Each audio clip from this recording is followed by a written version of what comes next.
Alright, so section 1.5 is titled Finding and Estimating Square Roots and Simplifying. So we're also tossing that in, and I guess just really quick,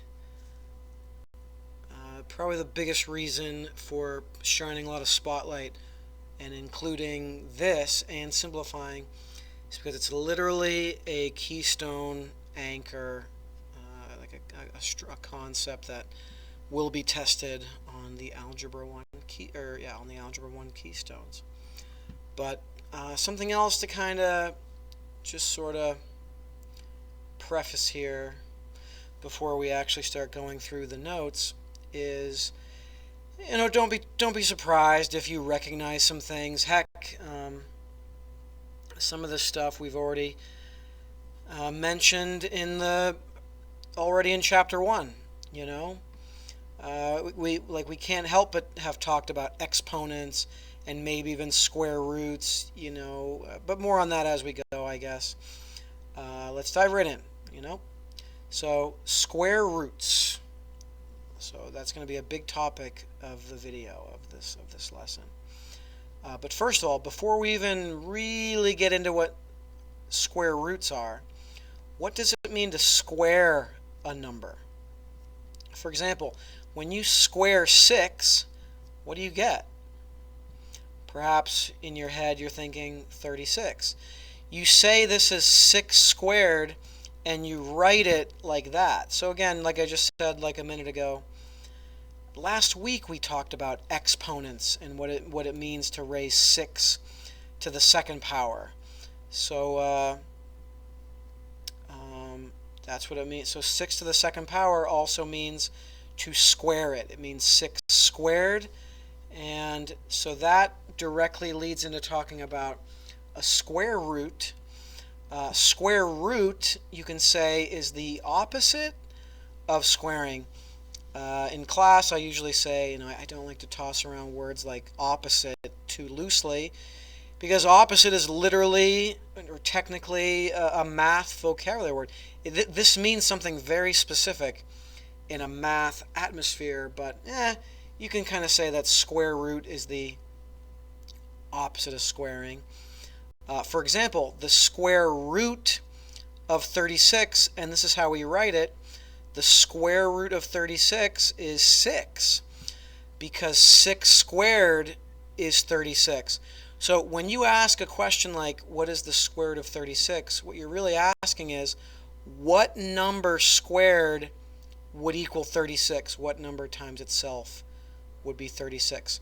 So what is the square root of 16? What number times itself would be 16? Hopefully it doesn't take you very long to come up with the answer 4. And then when you take square roots, will the answer always be nice? Or in other words, will the answer always be like a whole number? And just like we were talking about earlier in the chapter, no. Square root of 19, for example, is not nice. If you take the square root of 19, how did we talk about this, or why have we talked about this already this chapter, and how this decimal is not nice? When we were talking about what kinds of numbers. Maybe you're thinking irrational. Yeah, like we mentioned this kind of thing when we were talking about, rational versus irrational, because square roots was a big example, or one of the only kinds of examples for an irrational number. Okay, hey, maybe something new. Like this might highlight some things that you've actually never heard before about square roots. So this pretty much refers to what you can call properties of square roots. Like, what are some true characteristics or facts when it comes to square roots? So here, number 1, true or false? Are we allowed to add square roots together like this and say, for example, the square root of 12 plus the square root of 4 is the same as the square root of 16? Can you add square roots together like this? Maybe you know already, that the answer is false. Square roots do not add together like this. This is not the same as that. Okay, just like subtraction, you cannot subtract two square roots together. So the square root of 16 minus the square root of 7, does that equal the square root of 9? No. That's not how square roots act. But what about this? Can you say that square roots multiply together? Can you say that the square root of 4 times the square root of 5 literally equals the square root of 20? Yeah. So this is something that square roots do, have like as a property or in their nature. This is true. And division, the square root of 24 divided by the square root of 6, they also can divide together. So whatever this is, something ugly, divided by whatever this is, something ugly, actually equals this, which turns out to be exactly 2. Because square roots do divide together like this. So those are some properties. We're going to circle back to this and first talk about estimating square roots. So just as a quick, big picture comparison, this section of the notes of this lesson is called estimating, but then we're going to get into something a little different called simplifying. So just please be aware that when you're reading directions or whatever, that there's a difference between simplifying a square root and estimating a square root. Long story short, to estimate a square root, you're just pretty much like approximating its decimal. This one is just like the square root of 81. That's exactly 9, right? But other than square roots like that, you're going to have to round off to some decimal. And to do that, you're just going to use your calculator. Okay? Because again, you're just trying to estimating and approximating are like synonyms, You're estimating it to some decimal place. And as far as using your calculator, the calculators that I use in my room at the time of this recording, you have to be in something called classic mode. All right. So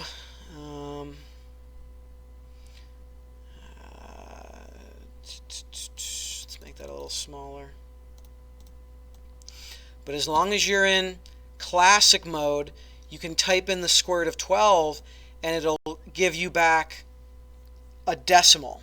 And so you kind of round it off to about approximately 3.46. And then, the square root of 6, what is that approximately equal to? You can use your calculator, obviously. But there's another question I want to kind of squeeze in here while it's on the top of my head. There could actually be a question on the keystones, that say, hey, well, we have the square root of 6. What two consecutive integers does this fall between? So the square root of 6 is between two, like which two consecutive integers?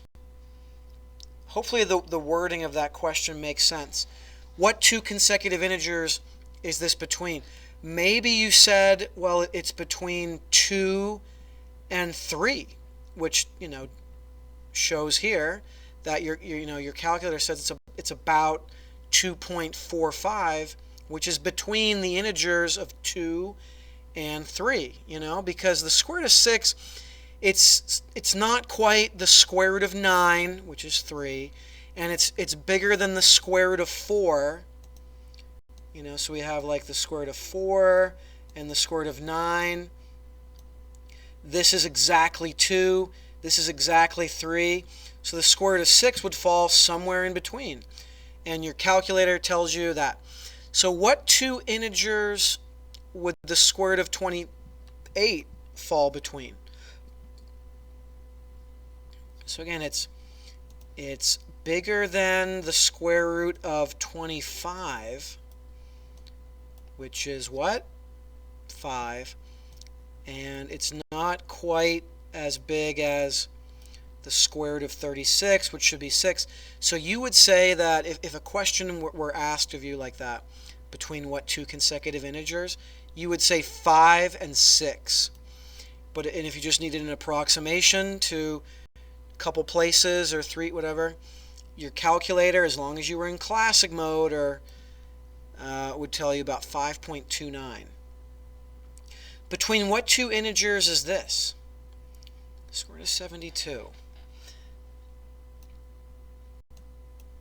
Well, apparently it's between 8 and 9, and that's what your calculator tells you. Once again, spoiler alert, but the square root of 150, you would just toss that into your calculator and get about 12.25. And like we already said, the square root of 81 is exactly 9, because 81 is a perfect square. Okay, simplifying. The other part of this lesson is, how do we just simplify a square root? Remember, like I said like 10 minutes ago or whatever, simplifying square roots is different. I'm not looking for a decimal here. I'm looking for this in its simplest form. Okay? So, this question back here, what's the difference between root 32 and 4 times the square root of 2? Well, let's see they're the same, okay? They are both approximately 5.66. If you wrote out the complete decimal, which is kind of impossible because it goes on forever with no pattern, but these are the exact same value. Root 32, they look different, right? The square root of 32 and just because they look different doesn't mean they're not exactly the same value. But this right here is simplified. This is the simplified version of the square root of 32, okay? And let's get into that a little in more detail. So when you're looking to simplify a square root, you're probably looking at a square root like 12 or 75 or 48. Can you do any of these cleanly? Is 12 a perfect square and therefore this makes it like no. Is 75 a perfect square? Is this going to be like a very nice answer? No. And neither is this. But here's the idea, okay? Maybe you can do some square rooting. Maybe you can break off a factor of 12 because you're allowed to do that. Like, let's go back to here, Square roots do behave this way. You can multiply square roots together. Heck, but you could go the other way. You can say that root 20 is the same as root 4 times. So you can rewrite root 20 like this if it served your purpose, right? You can break up square roots into multiple factors of square roots. Like, you can do that. So let's use that to our advantage, because when we're looking to simplify a square root, we're looking to do at least some square root. Like, can you break off anything from 12 that you can take a nice square root of? And the answer is yeah. 4. So 12 is 4 times 3. So you can rewrite it like this. You can break up root 12 into 2 square roots multiplied together, because the square root of 4 is doable. And the square root of 4 is just 2. So the square root of 12 becomes that, 2 root 3. This is the answer. This is the simplified version of the square root of 12. Okay? And what's up here? We don't really need this until maybe this example, but the note up here is like what you want to do is not just find a perfect square. Like here it was 4, the perfect square that we're going to break off of 12 so we can actually do it. Here it was 4. But overall, I want you to remember this. What you want to do is find the largest perfect square that is a factor. Okay? So in 75, does 75 have a perfect square, period, that you can break off as a factor? What's the largest perfect square? Well, maybe you realize that 25, like 25 times 3 is the same as 75. But the thing is, we can do this one. What is the square root of 25? That's right, it's 5. And this one, the square root of 3, I mean, we can't do it, so it just gets dropped down into our final answer, and that's okay. We did all the square rooting that we possibly could. We did this to make it just 5, and because again, you can't do all of it, because again, remember, is the square root of 75 nice? Is 75 a perfect square? No. So we were never going to be able to take the square root of the whole thing, but we did some square rooting, but there was this left over in our final answer. Square root of 48.